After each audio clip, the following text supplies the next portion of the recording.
Mga ka-showbiz, naibahagi ni Angelica Panganiban sa Magandang Buhay Kamakailan ang tungkol sa kondisyon ng kanyang balakang. Nagkaroon nito ng aktres, ang hip bone ko, nawala na siya ng blood flow.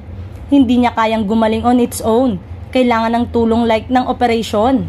So naghanap ako ng mas conservative approach para hindi muna tayo mapunta roon sa nakakatakot na surgery.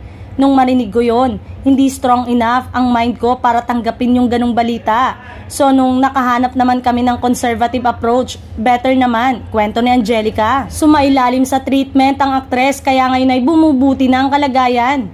Yung progress niya is right leg ko better, less yung pain. Though meron pa rin kaya lang kasi ang sabi naman ng doktor is mga nasa 8 weeks bago ko maramdaman yung ginhawa na inaasam-asam ko na halos 1 taon na. So hopefully, magtuloy-tuloy na pagdedetalye niya. Mahigit 1 taong gulang pa lamang ang anak ni Angelica at Greg Homan na si Amelia Sabin. Ayon sa aktres ay talagang porsigido siyang ipagamot upang magampanan ng mga tungkulin bilang ina sa kanilang supling ng mister.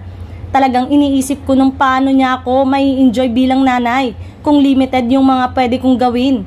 Hanggang may solusyon, hanap lang ng hanap ng solusyon pagtatapos ng aktres.